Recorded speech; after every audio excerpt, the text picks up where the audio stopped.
Serena Blackwood learned early that some wounds never heal. They just stop bleeding long enough for you to forget they're there.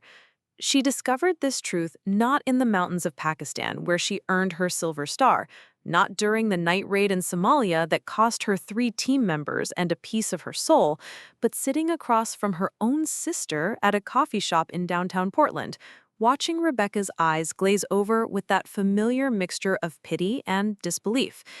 Before we jump back in, tell us where you're tuning in from, and if this story touches you, make sure you're subscribed because tomorrow I've saved something extra special for you.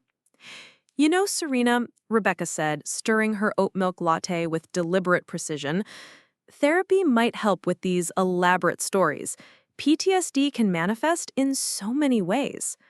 The words landed like shrapnel, small and sharp and designed to burrow deep. Serena felt her jaw tighten, her training kicking in the way it always did when under fire. Stay calm, assess the threat, respond with precision. But this wasn't a battlefield. This was her family, and somehow that made it infinitely worse. The dismissal hadn't started overnight. It had crept in slowly, like water through a foundation crack, until the entire structure of the relationship had shifted without Serena even noticing. It began with small corrections during family dinners. When she mentioned the weight of her gear during mountain operations, her brother David would chuckle and say something about how movies always exaggerated military equipment. When she spoke about the local children in Afghanistan who would bring her tea and drawings, her mother would nod politely and change the subject to Rebecca's latest research publication. At first, Serena attributed it to civilian disconnect. People who hadn't served couldn't truly understand the realities of combat, the way time moved differently when bullets flew overhead, the way a single decision could ripple through lives like stones thrown into still water. She forgave their ignorance because she loved them, because they were her anchor to the person she used to be before the uniform, before the missions that didn't officially exist. But forgiveness became harder to maintain when the comments grew sharper. David, who held a PhD in psychology from Stanford, began analyzing her stories with academic detachment. He would furrow his brow and mention how stress could alter memory formation, how trauma survivors often unconsciously embellished experiences to cope with survivors' guilt. Rebecca, a tenured professor of international relations, would contradict her accounts of foreign policy impacts with carefully cited journal articles as if her textbook knowledge trumped her lived experience. The breaking point came during Christmas dinner at their parents' house in Lake Oswego. Serena had been home for 3 months, transitioning out of active duty after 15 years of service. She was still adjusting to civilian life, still learning how to sleep through the night without checking perimeters, still fighting the urge to scan every room for exits and threats. The family had gathered around the mahogany dining table that had hosted every holiday meal of her childhood, the same table where she had announced her intention to enlist at 18, where she had shared letters from basic training, where she had once felt unconditionally supported.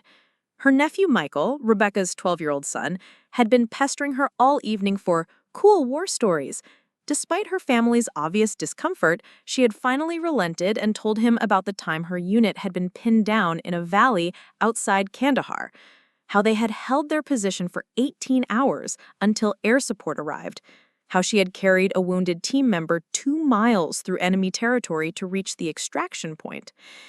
And Serena, Michael had said, his eyes wide with the kind of admiration that reminded her why she had served in the first place, were you really the only woman in your unit? Before she could answer, David had cleared his throat. Michael, you should know that your aunt likes to tell very exciting stories, but sometimes when people experience difficult things, their minds can play tricks on them. They might remember events as more dramatic than they actually were. The room had fallen silent except for the soft clink of silverware against china. Serena had felt the familiar tightness in her chest, the same sensation she experienced before entering a potentially hostile building. But this time, the hostility was coming from inside the house. "What exactly are you suggesting, David?" she had asked, her voice steady despite the tremor building in her hands. Her mother had intervened quickly, the way she always did when tensions rose. "Let's not discuss unpleasant things at the dinner table, please. Rebecca, Tell us about your sabbatical in London." That was the moment Serena understood. They didn't just doubt her stories, they actively chose not to believe them.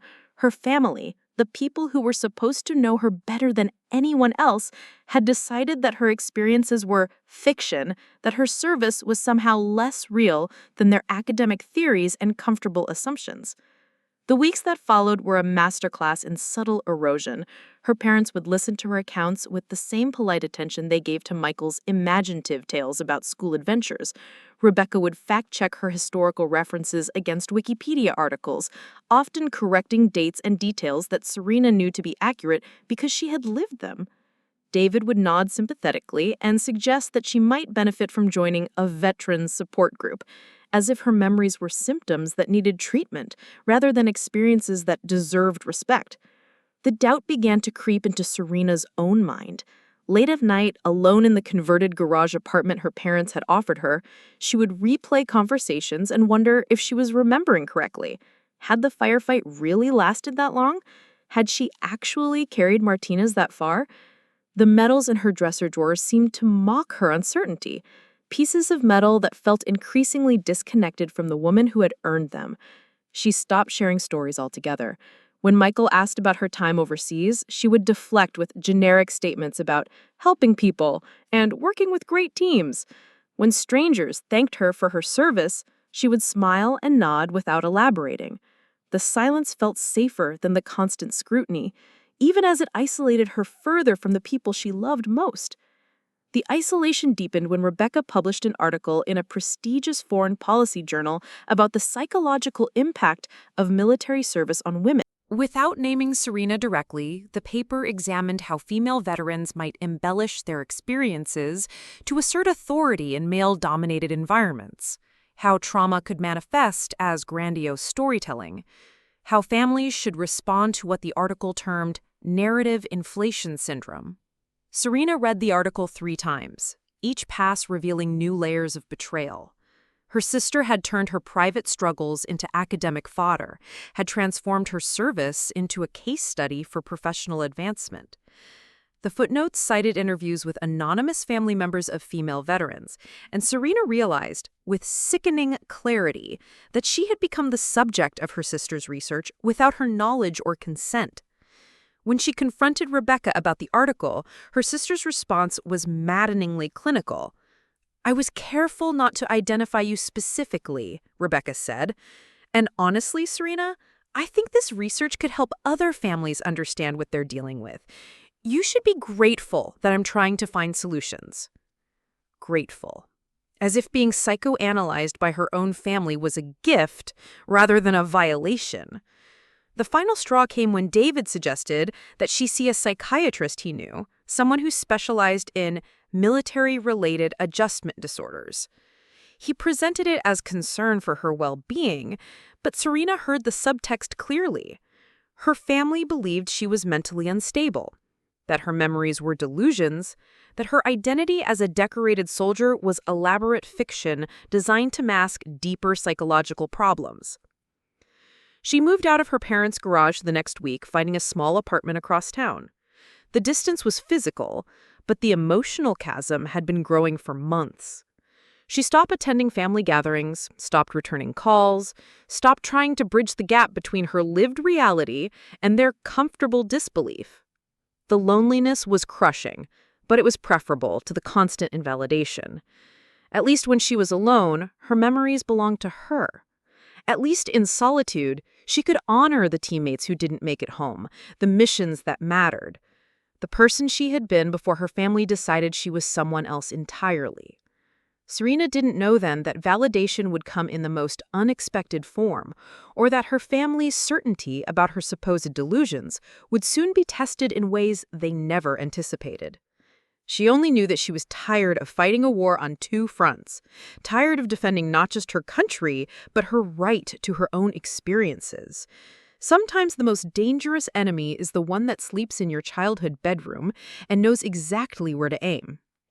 The revelation came through the most mundane of sources, a misfiled insurance document that arrived at her parents' house 6 months after Serena had moved out. Her mother called to let her know mail was waiting. her voice carrying that carefully neutral tone reserved for conversations with estranged relatives. Serena almost didn't go. The distance between them had calcified into something that felt permanent, and she had learned to live within its boundaries. But the envelope bore the seal of the Department of Veterans Affairs, and something about official correspondence always demanded attention. She drove to Lake Oswego on a gray Thursday afternoon, timing her arrival to avoid her father's lunch break and Rebecca's weekly visit. The house looked smaller than she remembered, or perhaps she had simply grown accustomed to spaces that didn't hold the weight of expectation and disappointment. Her mother answered the door with a smile that didn't quite reach her eyes. They exchanged pleasantries about the weather and Serena's new job at a private security firm, conversations that skated carefully across the surface of deeper wounds. The envelope sat on the kitchen counter like an accusation, thick and official and impossible to ignore. "It came last week," her mother explained, not meeting Serena's gaze. "I wasn't sure if I should forward it or wait for you to pick it up." Serena opened the envelope standing at the same counter where she had once eaten countless breakfasts before school, where she had signed her enlistment papers while her parents watched with expressions she now recognized as resignation rather than pride. The document inside was a notification of benefits adjustment, routine paperwork that accompanied the processing of certain military decorations. But attached to it was something that made her blood run cold: a copy of her complete service record requested by someone outside the family. The request had been filed by Dr. Rebecca Blackwood for research purposes, citing academic privilege and family relationship as justification for access. The dates aligned perfectly with the publication of Rebecca's article about narrative inflation syndrome.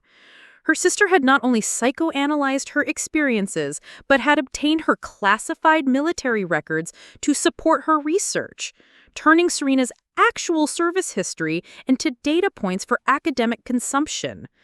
The betrayal cut deeper than she had thought possible.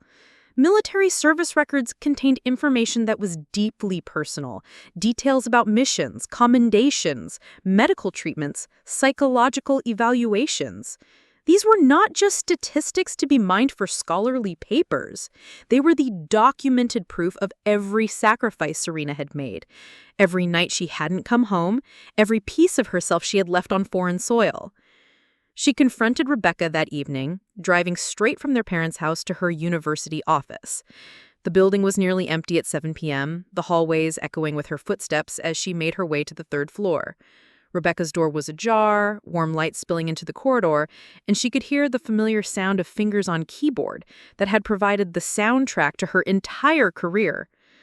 "We need to talk," Serena said, stepping into the office without knocking. Rebecca looked up from her computer, startled, but not surprised. Perhaps she had been expecting this conversation. Perhaps she had known that secrets this large could not stay buried indefinitely. The office was exactly what Serena had expected. Shelves lined with academic journals, walls covered with degrees and awards, a desk cluttered with the kind of intellectual debris that came from a life spent in pursuit of theoretical understanding. "You accessed my military records. You used my service history for your research without my consent." Rebecca leaned back in her chair, her expression shifting from surprise to something that looked almost like relief. "I was wondering when this would surface. I was careful to anonymize everything. Your identity is protected." "You treated my service record like it was public domain. I was trying to help," Rebecca replied, her voice taking on the patient tone she used with particularly slow students. "The patterns in your records support my research about trauma-induced memory distortion. The inconsistencies between your documented experiences and your spoken accounts are textbook examples of how PTSD can manifest." The words hit Serena like physical blows. Inconsistencies, memory distortion, textbook examples. Her sister was speaking about her life as if it were a clinical specimen, something to be dissected and analyzed rather than lived and honored. "What inconsistencies?" Serena asked, her voice deadly quiet. Rebecca pulled up a file on her computer, scrolling through what appeared to be a detailed analysis of Serena's service record. "Well, for instance, you frequently mention carrying wounded teammates to safety, but your medical records only document one official casualty evacuation." You talk about extended firefights, but the after-action reports describe brief engagements. You reference classified operations that don't appear in your official deployment history. Each word landed like a surgical strike, precise and devastating. Serena realized that her sister had not just doubted her stories, she had systematically deconstructed them using the very documents that should have validated her service. The irony was suffocating. The military records that proved her valor had been weaponized against her by her own family. "You don't understand how military documentation works," Serena said, struggling to keep her voice level. "Not everything gets recorded. Not every mission appears in official files. Some operations never happened, officially speaking." Rebecca's expression was maddeningly sympathetic. "I know you believe that, Serena, but the evidence suggests a pattern of embellishment that's actually quite common among veterans who struggle with reintegration. It's not your fault. It's a documented psychological response to trauma." The conversation continued for another 20 minutes, each exchange deepening Serena's understanding of how completely her family had rejected her reality. Rebecca genuinely believed she was being helpful, that her research represented compassionate intervention rather than profound betrayal. She had convinced herself that Serena's memories were symptoms rather than experiences, that love meant correcting rather than believing. Serena left the office feeling hollowed out, as if something essential had been surgically removed. She drove home through streets that seemed unfamiliar despite decades of navigation, past landmarks that felt disconnected from her current life. The apartment waited in darkness, a space that had become both sanctuary and exile. That night, she pulled out a box she had not opened since moving out of her parents' house. Inside were the artifacts of her service: photographs, letters, medals, patches, the accumulated detritus of 15 years in uniform. She spread them across her coffee table like evidence in a criminal case, which in some sense they were. These were the physical proofs of a life her family refused to acknowledge. Among the items was a letter from Colonel Morrison, her commanding officer during her final deployment. He had written it after her retirement ceremony, a personal note that went beyond the standard military farewell. Serena read it again, looking for the inconsistencies Rebecca had claimed to have found, searching for evidence that her memories were fiction. The letter described her actions during a night raid outside Kabul, the same operation she had mentioned to Michael at Christmas dinner. Morrison's account matched her recollection exactly: the 18-hour standoff, the 2-mile evacuation under fire, and the wounded teammate she had carried to safety. The details were precise, professional, and utterly at odds with Rebecca's analysis of her service record. A terrible possibility began to form in Serena's mind. What if the inconsistencies Rebecca had found were not evidence of memory distortion, but proof that her official records had been deliberately altered? What if someone had sanitized her service history, removing references to classified operations and sensitive missions? The military was notorious for compartmentalizing information, for creating multiple versions of events depending on security clearance and need-to-know protocols. She spent the next 3 days reaching out to former teammates, using secured channels to contact people she had served with across multiple deployments. The conversations were carefully coded, dancing around operational security restrictions, but the picture that emerged was consistent and disturbing. Several of her colleagues mentioned similar discrepancies in their own records: missions that had been scrubbed from official documentation, commendations that had been classified or delayed. Staff Sergeant Martinez, the teammate she had carried to safety during the Kabul operation, confirmed every detail of her account. He had been medically retired after that mission, his injuries too severe for continued service, but his memory of the events was crystal clear. He also mentioned something that chilled Serena to the bone. He had been contacted 6 months earlier by someone claiming to be researching veterans' experiences for academic purposes. The caller had asked detailed questions about his relationship with Serena, about her actions during combat, about whether he believed her accounts of their shared experiences were accurate. The pattern was becoming clear. Rebecca had not simply accessed Serena's military records, she had conducted a systematic investigation designed to discredit her sister's accounts of military service. She had contacted former teammate, analyzed official documentation, and built a case for trauma-induced delusion that was as thorough as it was devastating. But she had made one crucial error in her research.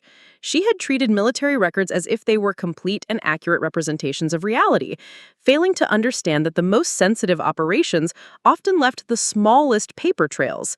She had confused bureaucratic gaps with psychological symptoms, interpreting missing documentation as evidence of fictional memories. Serena felt a familiar sensation building in her chest, the same feeling she had experienced before particularly dangerous missions. It was not fear exactly, but rather a cold clarity that came with understanding the true nature of the threat she faced. Her family's dismissal was not casual skepticism, but an organized campaign to invalidate her identity as a soldier and a person. The question was what to do with this knowledge. She could confront them with evidence, demand acknowledgement and apology, try to repair relationships that felt irreparably damaged, or she could choose a different path, one that honored the woman she had become rather than the daughter they remembered. The answer came to her as she sat in the darkness of her apartment, surrounded by the artifacts of a life they refused to believe. She would not fight this battle on their terms, would not subject herself to further psychological dissection disguised as family concern. Instead, she would wait. She would gather her strength and her evidence and her allies, and when the moment came, she would let the truth speak for itself. She had learned patience in the mountains of Afghanistan, had discovered that the most powerful victories often required the longest preparations. Her family believed they had solved the puzzle of Serena Blackwood, had reduced her to a manageable diagnosis that fit their understanding of trauma and memory. They were about to discover how wrong they could be. The call came on a Tuesday morning in March, 18 months after Serena had last spoken to her family. She was reviewing security protocols for a corporate client when her phone buzzed with an unknown number from Washington, D.C. In her line of work, unexpected calls from the Capitol usually meant complications, so she answered with professional caution. "Ms. Blackwood, this is Captain Jennifer Walsh from the Pentagon Press Office. I'm calling regarding the delayed recognition ceremony for Operation Desert Shield recipients." Serena felt the familiar chill that came with official military contact. Even years after retirement, the institutional voice carried weight that civilian conversations never matched. "I'm sorry, Captain. I think you may have the wrong person. I didn't serve during Desert Shield." "Actually, ma'am, we have you listed as Staff Sergeant Blackwood, service number 7784991, recipient of delayed Silver Star recognition for classified operations conducted between 2018 and 2019. The captain's voice carried the kind of precision that came with reading from official documents. "The ceremony is scheduled for next month at the National War Memorial. We're also working with a documentary team that's filming the event." The words hit Serena like a physical force. Silver Star recognition, classified operations, documentary filming? She gripped the phone tighter, her mind racing through the implications. The missions she had referenced in conversations with her family, the ones Rebecca claimed had no documentation, were apparently significant enough to warrant the military's highest honor for valor. "I need to verify this information," Serena said carefully. "Can you provide me with the operation designation and classification level?" Captain Walsh's tone shifted slightly, taking on the careful neutrality used for sensitive discussions. "Ma'am, I can confirm that the operations in question have been recently declassified for public recognition purposes. The documentary crew has been cleared by Department of Defense Media Relations. If you could confirm your participation, we can proceed with ceremony arrangements." Serena provided the verification details requested, her hands steady despite the earthquake happening inside her chest.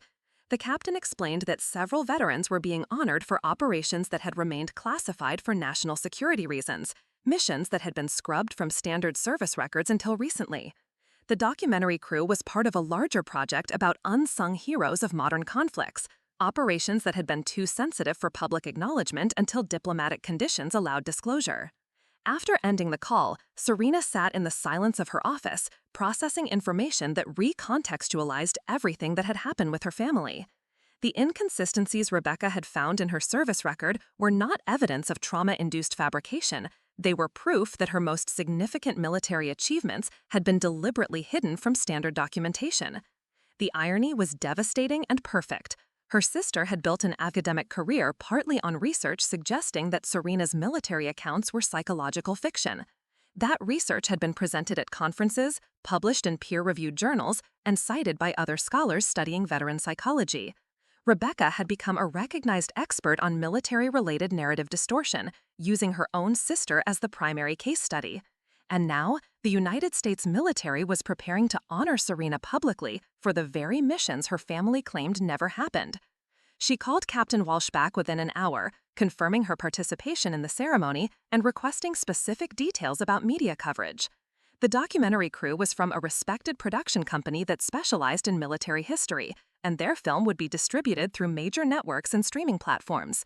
The ceremony would be attended by high-ranking military officials, family members, and representatives from veteran organizations.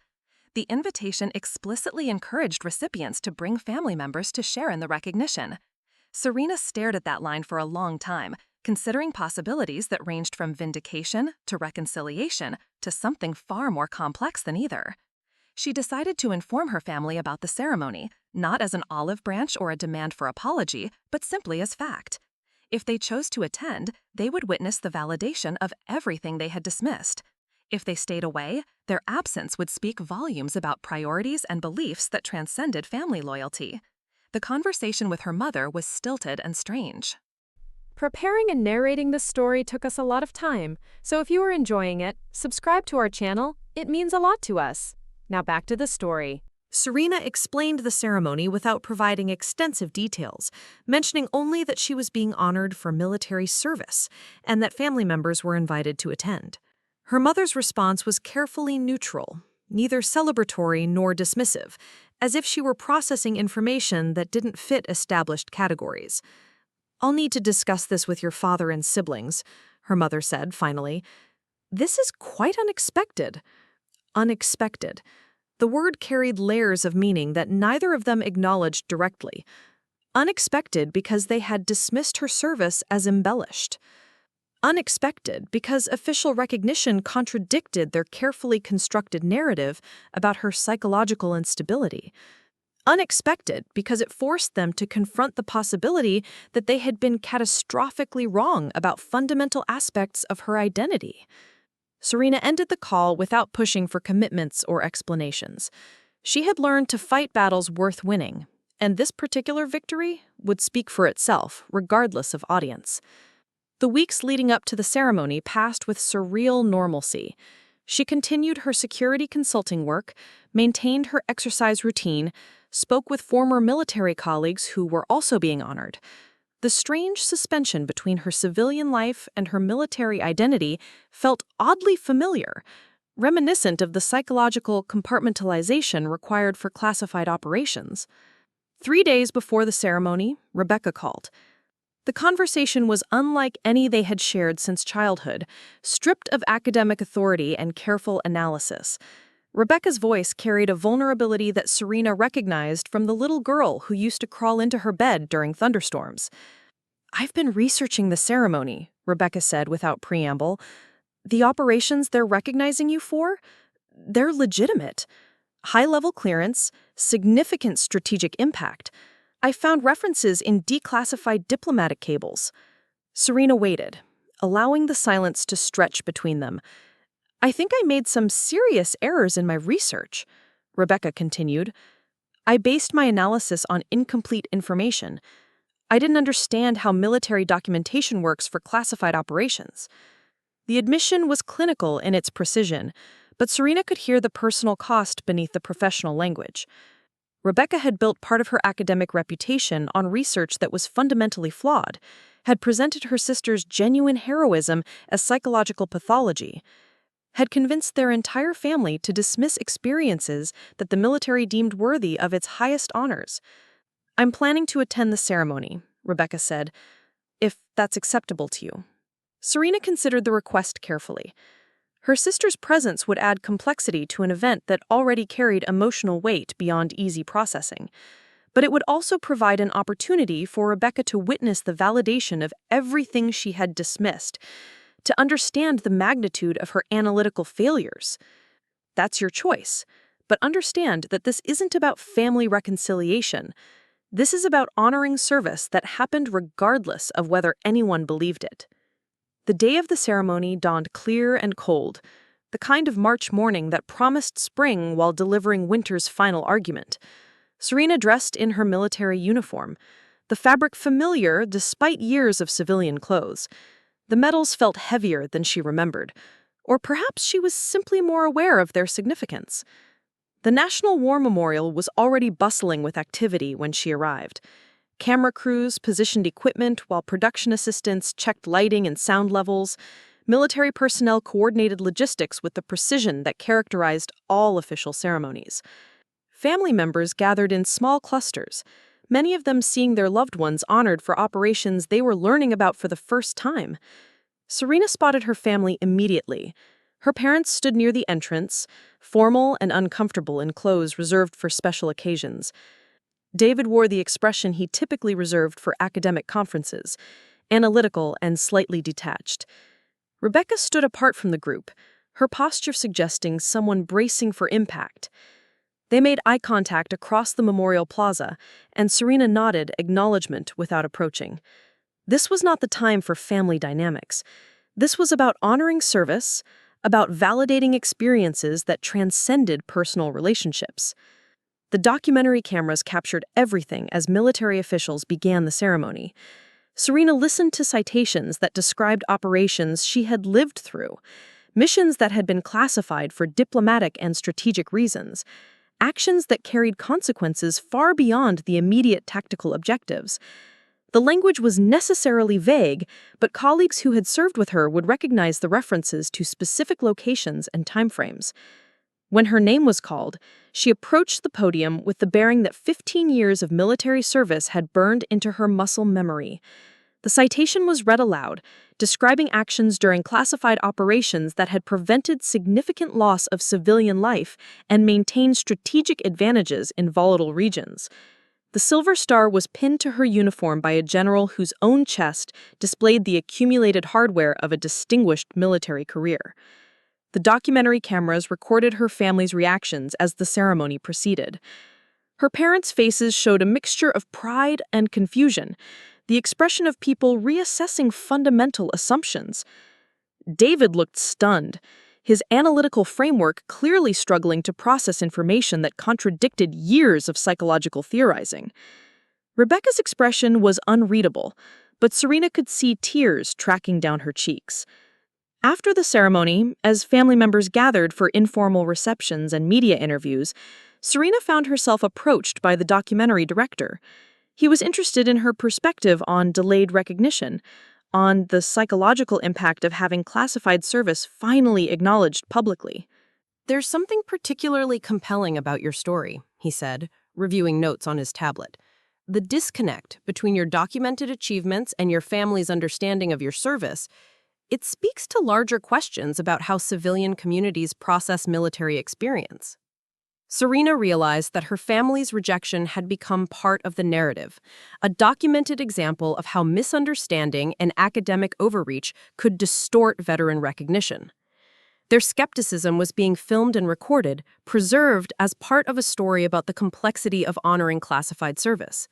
It was perhaps the most complete vindication imaginable, validation that transcended personal relationships and entered the permanent record of military history.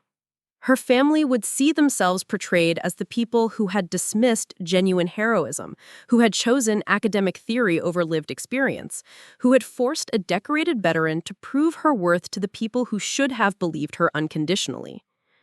The irony was elegant and devastating, a justice more complete than any personal confrontation could have achieved. The silence in the rental car was profound as the Blackwood family drove away from the National War Memorial. Rebecca sat in the passenger seat, staring at the ceremony program, her fingers tracing the official Department of Defense seal that validated everything she had spent years dismantling. In the back seat, their parents exchanged glances, weighted with decades of assumptions now crumbling under the weight of documented reality. David broke the quiet first, his voice carrying the hollow tone of someone whose expertise had been publicly contradicted. "The operations manual I found online last night describes the classification protocol she mentioned. Delayed recognition is standard procedure for sensitive missions." Their mother turned in her seat, her face pale with realization. "You mean when she talked about carrying Martinez to safety? About the 18-hour standoff? Those weren't elaborate stories?" "They were official military actions worthy of the Silver Star," Rebecca said quietly. "I built my entire research framework on the assumption that gaps in documentation meant fictional embellishment. I never considered that some operations are deliberately omitted from standard records." The weight of their collective error was settling into the car like winter fog, thick and inescapable. They had not simply doubted Serena's stories, they had constructed an elaborate intellectual edifice to explain away her experiences, turning her genuine heroism into pathology and her service into symptoms. Their father cleared his throat, the sound rough with emotion he rarely displayed. She tried to tell us. Every time we corrected her, every time we suggested therapy, she was trying to share real experiences. Rebecca closed her eyes, remembering the confidence with which she had presented her research at academic conferences, the way colleagues had praised her insights into military psychology, the journal articles that had elevated her reputation in veteran studies. Her sister's classified operations had been reduced to case study data, her genuine trauma reframed as narrative inflation, her authentic memories dismissed as reconstructed fiction. The documentary crew had captured their reactions during the ceremony, preserving their shock and recognition for a film that would reach audiences far beyond their family circle. Rebecca realized with crushing clarity that she would likely be portrayed as the academic who had psychoanalyzed genuine heroism, the researcher who had mistaken classified operations for psychological symptoms. The professional consequences would extend far beyond personal embarrassment. Meanwhile, Serena was conducting interviews with military historians and documentary producers, sharing perspectives on delayed recognition that carried the authority of lived experience rather than theoretical analysis. Her voice was steady and professional as she discussed the psychological impact of having classified service finally acknowledged, the complexity of reintegrating veterans whose most significant achievements remain officially invisible. She did not mention her family during the interviews, did not reference the years of dismissal and doubt that had preceded this moment. The documentary would tell that story through footage and context, but Serena herself remained focused on broader themes of veteran recognition and the challenges of honoring classified service. The production team was particularly interested in her transition from military to civilian life, the way delayed recognition affected identity formation for veterans whose achievements remained hidden. Serena found herself articulating concepts she had never fully examined, describing the psychological weight of carrying experiences that could not be shared or validated through normal channels. Military service creates a particular relationship with truth. You learn to compartmentalize information, to carry secrets that serve larger purposes. But when that extends to having your own family doubt the reality of your experiences, it creates a different kind of isolation. The interviewer pressed for details about family dynamics, but Serena redirected to institutional themes.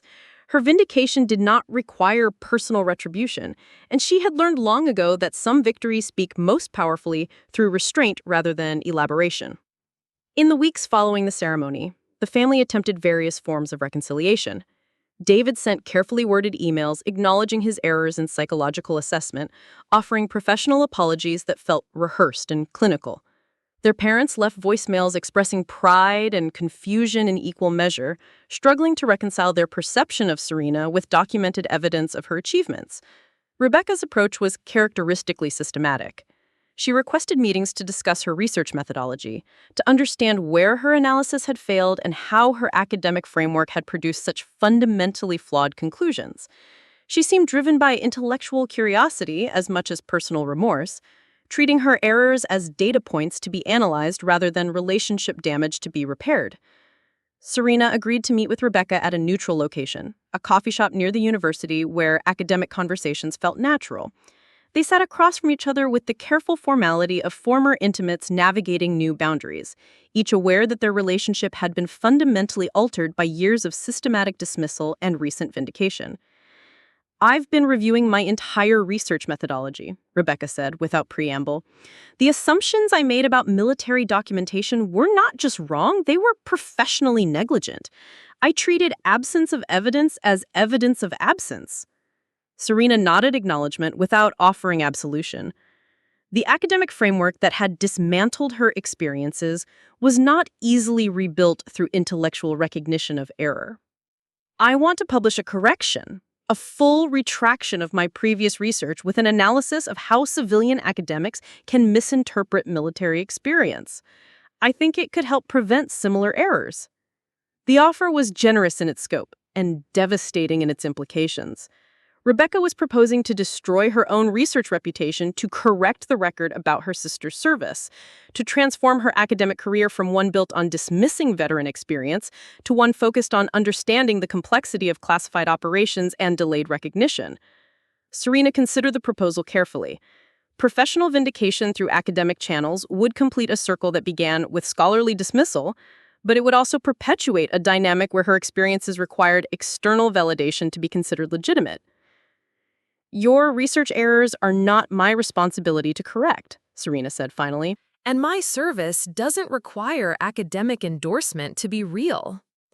The conversation continued for nearly 2 hours, touching on methodology and family dynamics, professional responsibility, and personal healing. Rebecca seemed genuinely committed to understanding her analytical failures, to rebuilding her research focus around more accurate frameworks for understanding military psychology. But Serena recognized that intellectual acknowledgement was different from emotional repair. Years of systematic doubt had created distance that could not be bridged through scholarly correction or professional apology. The relationship they had known as children was irretrievably altered by the choices they had made as adults.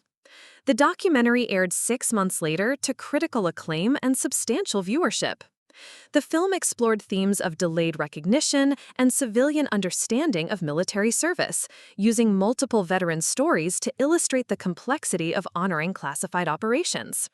Serena's segment focused on the psychological impact of carrying unacknowledged achievements, the challenge of reintegrating veterans whose most significant service remains officially invisible. Her family's reactions were captured with subtle but devastating clarity. The footage showed their shock and recognition during the ceremony, their obvious reprocessing of assumptions they had held for years. Rebecca's academic credentials were mentioned alongside her research into military psychology, creating context that allowed viewers to understand the intellectual framework that had dismissed genuine heroism. The film generated substantial discussion about civilian understanding of military experience, about the gap between academic theory and lived reality, about the institutional challenges of recognizing classified service.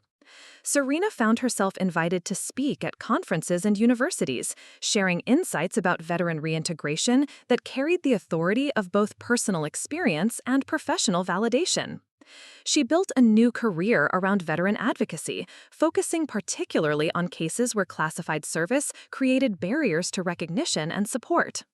Her security consulting firm expanded to include specialized services for veterans navigating the complexity of delayed honors and official acknowledgement of sensitive operations. The work was meaningful in ways that transcended personal vindication. Each case represented someone whose experiences had been marginalized or dismissed, whose service deserved recognition regardless of classification level or documentation gaps. Serena discovered that her own journey from doubt to validation had prepared her to advocate for others facing similar challenges. Her relationship with her family settled into careful cordiality marked by mutual respect and maintained distance. They attended each other's significant events with appropriate gestures of support, but the intimacy of earlier years was replaced by formal acknowledgement of boundaries and limitations. Rebecca rebuilt her academic career around more nuanced understanding of military psychology, focusing her research on institutional barriers to veteran recognition rather than individual pathology. Her work became influential in academic circles concerned with civilian-military relations, though she never fully escaped association with her earlier research errors. The transformation was not redemption in any conventional sense. Relationships damaged by years of systematic doubt could not be restored through single moments of recognition, regardless of how official or public that acknowledgement might be. But vindication had provided something more valuable than family reconciliation. It had restored Serena's confidence in her own experiences, her right to define her identity without external validation.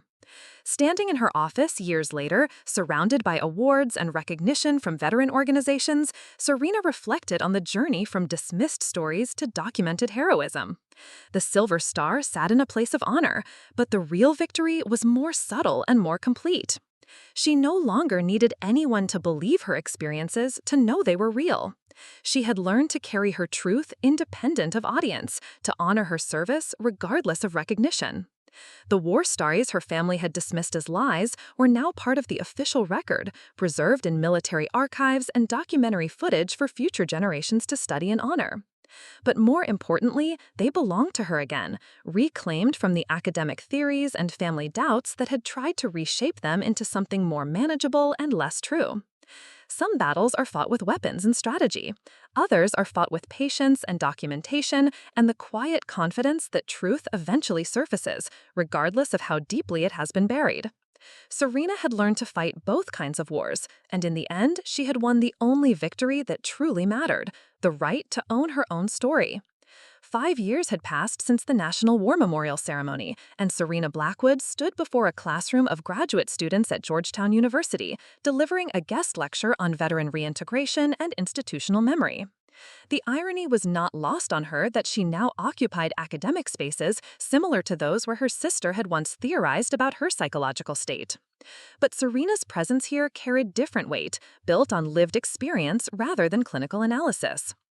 The challenge of transitioning from classified operations to civilian life, she explained to the attentive faces before her, is not simply about adapting to new environments. It's about carrying experiences that cannot be shared, validated, or processed through normal social channels. When your most defining moments exist in official silence, identity formation becomes particularly complex. A student raised her hand, young and earnest in the way that reminded Serena of her own early military years. Professor Blackwood, how do you recommend families support veterans when they can't understand the specific nature of their service? The question carried personal resonance that Serena had learned to navigate professionally. The key is recognizing that understanding details is less important than trusting character.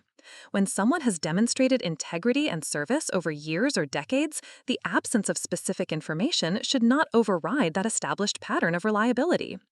She had developed these frameworks through years of advocacy work, translating her personal journey into practical guidance for others navigating similar challenges. The Sentinel Foundation, which she had expanded from her initial security consulting firm, now operated programs in 12 states, providing support for veterans whose service had been complicated by classification restrictions or delayed recognition. The work had brought her into contact with hundreds of stories that echoed her own experience in various forms. Veterans whose families struggled to understand long absences and emotional distance. Service members whose achievements remain officially invisible for decades.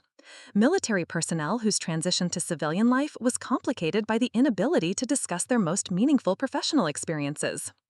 Each case reinforced her understanding that her family's response, while personally devastating, was part of a broader pattern of civilian struggle to comprehend military experience.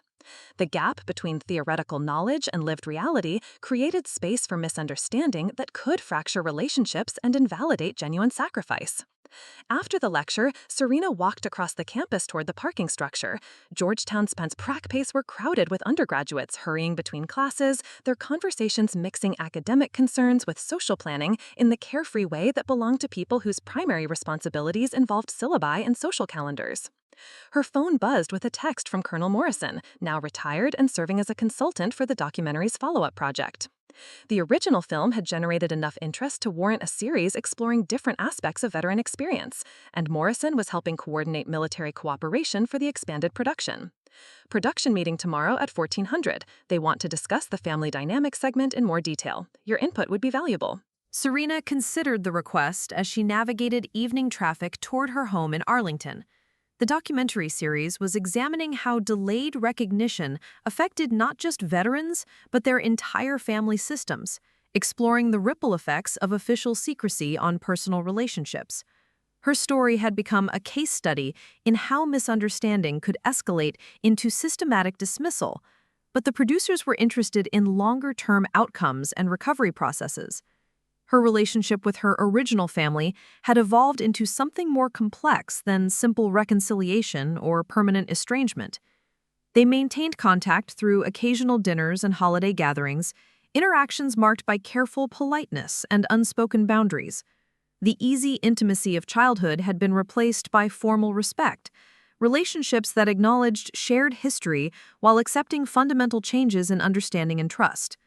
Rebecca had indeed published her research correction, a comprehensive analysis of methodological errors in military psychology that had been well received in academic circles. The work had redirected her career toward more collaborative approaches to veteran research, emphasizing participant involvement and institutional consulting rather than purely observational study. She had become a respected voice in academic discussions about civilian-military relations, though their personal relationship remained cordial rather than close. David had largely retreated from psychological commentary about military experience, focusing his practice on civilian trauma and anxiety disorders. He occasionally forwarded articles about PTSD research or veteran mental health initiatives, gestures that felt like attempts at professional apology without direct personal engagement. Their interactions were pleasant but superficial, marked by the careful avoidance of topics that might reference their earlier conflicts. Their parents had struggled most with the cognitive dissonance of discovering that their fundamental assumptions about their daughter had been incorrect. They expressed pride in her achievements and recognition, but their responses carried an underlying confusion that suggested they were still processing the gap between their perceptions and documented reality. Family gatherings included them acknowledging her military service with the kind of formal respect reserved for admired strangers rather than intimate family members. The emotional distance was not entirely unwelcome. Serena had discovered that some relationships could not survive the revelation of fundamental misunderstanding, that trust once broken in certain ways could not be fully restored regardless of subsequent acknowledgement or apology. The energy she had once spent seeking validation from people who were determined not to provide it was now directed toward more productive purposes. Her work with the Sentinel Foundation had introduced her to chosen family structures that felt more authentic than biological obligations. Military colleagues who understood classified service without requiring explanation. Veterans who shared the experience of carrying invisible achievements. Advocates who recognized the institutional barriers that complicated recognition and support. These relationships were built on mutual understanding rather than historical obligation, creating networks of support that honored service without demanding justification. Serena had learned that family could be constructed through shared values and demonstrated loyalty, rather than inherited through genetic accident and childhood proximity. The documentary series had connected her with other veterans whose family relationships had been strained by classification restrictions and delayed recognition. Their stories varied in detail, but shared common themes of misunderstanding, dismissal, and eventual validation that came too late to repair some damaged relationships. The conversations were both professionally valuable and personally healing, confirming that her experience was part of a broader pattern rather than individual failure. One veteran she had met through the production was Marcus Rivera, a former Navy SEAL whose classified operations in Southeast Asia had been honored 20 years after completion. His family had responded to his delayed recognition with joy and celebration, immediately embracing information that explained years of secrecy and emotional distance. The contrast with her own family's response highlighted how different people processed unexpected information about their assumptions and beliefs. Some families want to understand, Marcus had explained during one of their conversations. Others want to be right about what they already believed. The difference determines whether new information becomes an opportunity for growth or a threat to established identity. His insight had helped Serena understand that her family's initial dismissal was not primarily about her credibility, but about their investment in particular narratives about military service, academic authority, and family dynamics. Accepting that her stories were true required acknowledging that their analysis had been wrong, that their credentials had led them astray, that their confidence in their own judgment had been misplaced. For people whose professional identities were built on analytical accuracy and intellectual authority, admitting such fundamental errors carried costs that extended beyond personal relationships. Rebecca's academic reputation had been damaged by her research corrections. David's psychological expertise had been called into question by his diagnostic failures. Their parents' confidence in their own judgment had been undermined by discovering how completely they had misunderstood their daughter's experiences. The institutional and personal costs of acknowledgement created incentives for continued denial or minimization, psychological pressure to find ways to maintain previous positions despite contradictory evidence. Some families could overcome these pressures through commitment to truth and relationship repair. Others could not. Serena had reached her Arlington home as these thoughts circulated through her mind, the familiar routine of garage door and security system providing transition from professional considerations to personal space. The house was comfortable without being luxurious, decorated with military memorabilia and photography from her travels, rather than family portraits or childhood memories. She poured a glass of wine and settled into her home office, reviewing materials for the next day's production meeting. The documentary team was particularly interested in exploring how delayed recognition affected veteran identity formation, the psychological impact of carrying achievements that could not be shared or validated through normal social channels. The research materials included interviews with family members of other veterans, civilian perspectives on military service that revealed common patterns of misunderstanding and assumption. Many family members struggled with the secrecy inherent in classified operations, interpreting emotional distance and communication limitations as personal rejection rather than professional requirement. Academic researchers had often misinterpreted gaps in official documentation as evidence of exaggerated claims rather than classification protocols. Mental health professionals frequently pathologized responses to experiences they could not verify or understand. Social workers and counselors sometimes treated veteran accounts as therapeutic narratives rather than historical facts. The pattern suggested systemic issues rather than individual failures, institutional gaps in civilian understanding of military culture that created barriers to effective support and recognition.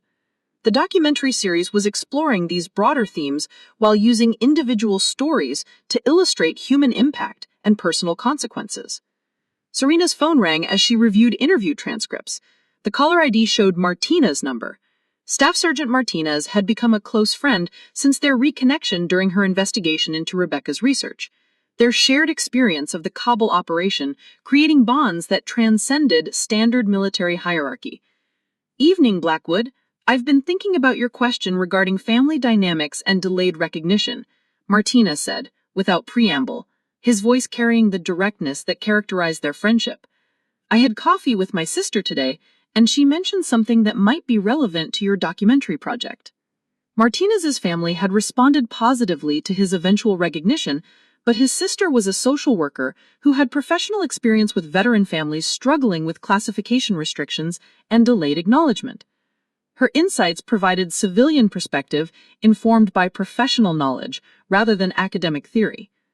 "She said that families often create narratives to explain things they don't understand," Martinez continued. When veterans can't share details about their service, families fill in gaps with assumptions based on their own experiences and cultural frameworks. Those assumptions become entrenched over time, making it harder to accept contradictory information later. The observation aligned with Serena's own analysis of her family's response, their construction of psychological explanations for experiences they could not verify or comprehend.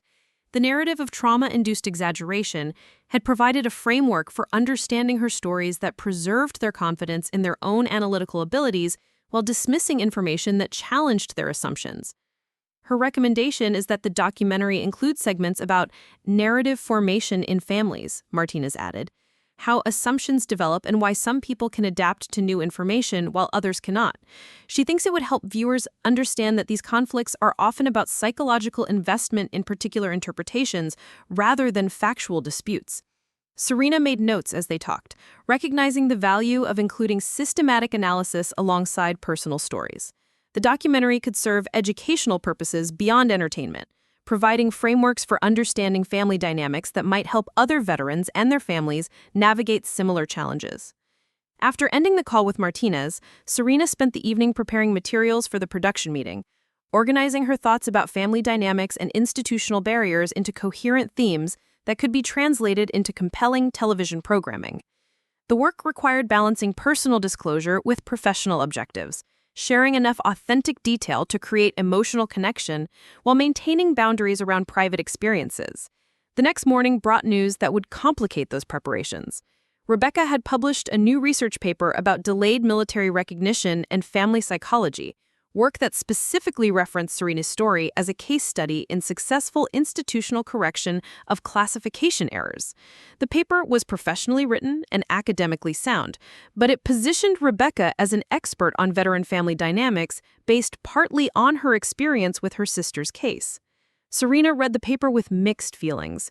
Rebecca's analysis was accurate and potentially helpful for other families facing similar challenges, but it continued a pattern of using their personal relationship as material for professional advancement. The academic framework provided distance from the emotional costs of their family conflict, while generating career benefits from its eventual resolution. The production meeting at Georgetown required navigation of these complex dynamics, as the documentary team was interested in including Rebecca's perspective on family psychology and institutional correction. Her academic credentials and research experience made her a valuable expert witness, but her personal involvement in Serena's story created potential conflicts of interest and ethical complications. We're interested in exploring how families can move beyond initial misunderstanding toward acceptance and support, the executive producer explained as they reviewed interview footage and research materials. Dr. Rebecca Blackwood's academic work provides valuable framework for understanding these processes, and her personal experience adds authenticity to the analysis. Serena carefully considered her response, weighing professional objectives against personal boundaries. The documentary could serve important educational purposes by including systematic analysis of family dynamics, but she needed to ensure that her story was not again being used primarily to advance someone else's career or academic reputation. Rebecca's research is professionally valuable, but her personal involvement in my case creates complexity that should be acknowledged rather than overlooked. Her initial analysis was fundamentally flawed, and her current position is built partly on correcting those errors. Viewers should understand that context when evaluating her expertise. The production team agreed to include that background while emphasizing the educational value of Rebecca's corrected research and her insights into how academic frameworks could misinterpret military experience. The approach would provide comprehensive perspective while acknowledging the personal costs of analytical errors and the complexity of family recovery processes. Over the following weeks, Serena participated in extensive interviews for the documentary series, sharing insights about delayed recognition, family dynamics, and institutional barriers that complicated veteran reintegration. The conversations required careful balance between personal disclosure and professional education, using her experience to illustrate broader themes, while maintaining appropriate boundaries around private details. The process was emotionally challenging, but ultimately rewarding, providing opportunities to transform personal struggle into public benefit. Each interview session reinforced her understanding that individual stories could serve larger purposes when shared thoughtfully and with clear intention. The documentary team arranged a session where Serena and Rebecca would be interviewed together, exploring their relationship from both perspectives and discussing how their family had navigated the transition from conflict to acceptance. The conversation would be carefully structured to avoid confrontational dynamics while providing authentic insight into recovery processes. Preparing for that interview required conversations between the sisters that were deeper and more honest than any they had shared since childhood. They met at a neutral location near the university, a quiet restaurant where academic discussions felt natural and personal conversations could occur without family history creating additional pressure. I've been thinking about the documentary and what we want to contribute to public understanding of these issues, Rebecca began, her tone carrying the careful precision that characterized her academic work. I think we have an opportunity to help other families avoid the mistakes we made, but only if we're honest about the costs and complexity of recovery. Serena appreciated the directness while remaining cautious about Rebecca's motivations. Their relationship had improved since the ceremony, but trust remained limited by years of systematic dismissal and the ongoing academic benefit Rebecca derived from their family story. My concern is that the documentary not minimize the impact of institutional misunderstanding or suggest that recovery is simple or inevitable. Some relationships cannot be repaired regardless of subsequent acknowledgement or apology. Some trust cannot be restored even when facts are corrected. They spent 2 hours discussing their perspectives on family dynamics, academic responsibility, and institutional barriers, conversations that felt both therapeutic and professionally productive. Rebecca acknowledged her personal costs of her research errors while maintaining focus on systematic issues that extended beyond their individual case. The joint interview was conducted 3 days later in Georgetown's media production facility, a professional setting that provided appropriate distance from family home environments while maintaining academic context for their discussion. Dr. Rebecca Blackwood, your initial research suggested that veterans might unconsciously embellish military experiences. How did discovering your sister's actual military record change your understanding of military psychology? The interviewer began. Rebecca's response was measured and professionally appropriate, acknowledging analytical errors while explaining how those mistakes had led to improved research methodology and more collaborative approaches to veteran studies. She spoke about academic responsibility and the importance of involving veterans as partners in research rather than subjects for analysis. Serena, how did your family's initial response to your military stories affect your transition to civilian life and your sense of identity as a veteran? The interviewer continued. Serena's answer focused on institutional themes rather than personal grievance, describing how classification restrictions created barriers to recognition and support that complicated family relationships. She explained the psychological impact of carrying achievements that could not be shared, while emphasizing that her experience was part of broader patterns rather than individual failure. The interview continued for nearly 3 hours, covering topics that ranged from research methodology to family psychology to institutional barriers in veteran support. Both sisters maintained professional focus while acknowledging personal costs, creating content that served educational purposes while respecting individual boundaries and relationship complexity. During post-production review sessions, Serena watched footage of their conversation with analytical distance, evaluating whether the content achieved its intended educational objectives while accurately representing their experience. The interview captured important themes about institutional misunderstanding and family recovery, while maintaining appropriate respect for individual privacy and emotional complexity. The documentary series premiered 6 months later to critical acclaim and substantial audience engagement. Serena's story anchored the episode about family dynamics and delayed recognition, providing compelling illustration of how classification restrictions could strain civilian relationships and how institutional acknowledgement could provide validation that arrived too late to repair some damaged trust. The response included thousands of messages from veterans and family members sharing similar experiences, confirmation that the themes explored in the documentary reflected widespread challenges rather than isolated incidents. Many viewers expressed gratitude for frameworks that help them understand their own struggles with family recognition and institutional barriers. Professional invitations followed the broadcast, speaking opportunities at universities, conferences, and veteran organizations that wanted to explore themes of delayed recognition and family dynamics. Serena accepted engagements that aligned with her advocacy work while declining those that felt primarily focused on personal story rather than institutional education. The Sentinel Foundation received increased funding and support following the documentary's success, enabling expansion of programs that provided legal, psychological, and practical assistance for veterans whose service had been complicated by classification restrictions. The work continued to provide personal meaning while serving broader purposes, transforming individual struggle into collective benefit.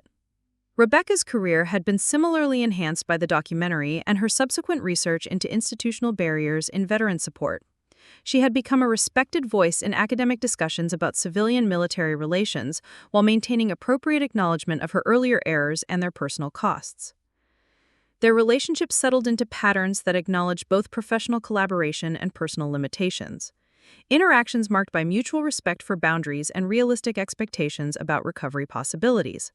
They could work together on educational projects while accepting that their family relationship had been permanently altered by years of systematic dismissal and could not be fully restored regardless of subsequent achievements or acknowledgments. The broader family had responded to the documentary with expressions of pride and support that felt appropriate but remained somewhat formal. Interactions that suggested they understood their earlier errors while struggling to fully process the emotional implications of having so completely misunderstood their daughter's experiences. Serena had learned to accept these limitations while focusing energy on relationships and work that provided more authentic connection and meaningful purpose. The chosen family she had constructed through military colleagues, advocacy work, and veteran support networks offered understanding and support that did not require constant explanation or justification. 3 years after the documentary's premiere, Serena received an invitation that would test her commitment to moving beyond past conflicts toward future contributions. The Department of Veterans Affairs was launching a new initiative focused on supporting veterans whose service had been complicated by classification restrictions, and they wanted her to serve as a senior consultant for program development and implementation. The role would require working with military leadership, academic researchers, and family service organizations to create comprehensive support systems for veterans facing challenges similar to those she had experienced. The work would be demanding and high-profile, requiring her to share personal experience in service of institutional change while maintaining appropriate boundaries around private details. She accepted the position with clear understanding of both opportunities and risks, recognition that her story could serve larger purposes, while acknowledging the emotional costs of continued public engagement with personal struggle. The work would provide opportunities to transform individual experience into systemic improvement, while requiring ongoing navigation of media attention and public scrutiny. The new role connected her with veterans and families from across the country. Stories that illustrated the widespread nature of challenges related to delayed recognition and classification restrictions. Each case reinforced her understanding that institutional barriers created systematic problems, requiring comprehensive solutions rather than individual intervention. Her work with the Department of Veterans Affairs led to development of new protocols for family support during classification periods, improved procedures for delayed recognition ceremonies, and enhanced training for civilian counselors and social workers who serve veteran populations. The initiatives addressed systemic issues that extended far beyond her individual experience, while drawing on insights gained through personal struggle and professional advocacy. The position also required occasional interactions with academic researchers studying veteran issues, collaborations that included working with Rebecca on projects related to family psychology and institutional barriers. Their professional relationship had evolved to focus on systematic themes rather than personal history, interactions marked by mutual respect for expertise while maintaining appropriate boundaries around family dynamics. 5 years into her role with the Department of Veterans Affairs, Serena was invited to testify before a congressional subcommittee examining veteran support programs and institutional barriers to recognition. The hearing would provide opportunity to advocate for comprehensive policy changes while sharing insights gained through personal experience and professional advocacy. Preparing for congressional testimony required careful balance between personal disclosure and policy advocacy, using individual story to illustrate systematic issues while maintaining focus on institutional solutions rather than personal grievance. The testimony would reach national audiences and could influence federal policy affecting thousands of veterans and their families. Her appearance before the subcommittee was covered extensively by national media, interviews and articles that explored themes of delayed recognition, family dynamics, and institutional barriers in veteran support. The coverage provided platforms for advocacy while requiring ongoing navigation of public attention and media scrutiny. The congressional testimony led to bipartisan support for legislation improving veteran support programs and addressing classification-related barriers to recognition and family services. The policy changes would benefit future generations of veterans, while honoring those whose service had been complicated by institutional limitations and delayed acknowledgement. Serena's advocacy work had evolved from personal struggle to national influence, individual experience transformed into systemic improvement through sustained commitment to institutional change and veteran support. The journey from dismissed stories to national testimony illustrated possibilities for transformation that honored sacrifice while serving future generations. Her relationship with her original family had remained stable but limited, interactions marked by formal respect and careful boundaries rather than intimate connection. The permanent changes in trust and understanding could not be overcome through time or achievement, but they no longer created active conflict or emotional distress. The chosen family she had constructed through military service, advocacy work, and veteran support networks offered authentic connection and mutual understanding that honored her experiences without requiring constant explanation or justification. Standing in her office 10 years after the National War Memorial Ceremony, surrounded by awards from veteran organizations, congressional recognitions, and photographs from advocacy events across the country, Serena reflected on the journey from family dismissal to national recognition. The path had been longer and more complex than simple vindication, requiring transformation of personal struggle into institutional improvement through sustained commitment to veteran support and systematic change. The Silver Star still held place of honor among her achievements, but the real victory was more comprehensive and enduring. She had learned to own her story independent of external validation, to honor her service regardless of recognition, and to transform individual experience into collective benefit through persistent advocacy and professional dedication. Her family's initial dismissal had been devastating, but it had also provided motivation for deeper understanding of institutional barriers and systematic challenges facing veterans whose service was complicated by classification restrictions. The personal struggle had become the foundation for professional advocacy that served thousands of veterans and families facing similar challenges. The work continued to evolve as new veterans returned from classified operations and faced their own challenges with delayed recognition and family understanding. Each case provided opportunities to apply lessons learned through personal experience while developing improved approaches to veteran support and institutional acknowledgement. Serena had discovered that some battles extend beyond individual victory towards systematic change, that personal struggle could serve larger purposes through sustained commitment to institutional improvement and veteran advocacy. The journey from dismissed stories to national influence illustrated possibilities for transformation that honored sacrifice while serving future generations. The truth had not only set her free, it had provided foundation for a lifetime commitment to ensuring that other veterans would not face similar struggles alone or without institutional support. The family that had dismissed her stories had inadvertently motivated advocacy that would benefit thousands of military families through improved understanding, enhanced support, and systematic institutional change. Looking toward the future, Serena saw continued opportunities to serve veterans and their families through advocacy, policy development, and institutional improvement. The work provided meaning that transcended personal validation, purpose built on service to others rather than recognition for past achievements. The story that began with family dismissal had evolved into national advocacy. Individual struggle transformed into collective benefit through persistent commitment to truth, service, and institutional change. The journey continued with each veteran served, each family supported, each policy improved, through sustained dedication to honoring service and supporting those who had served. Up next, you've got two more standout stories right on your screen. If this one hit the mark, you won't want to pass these up. Just click and check them out.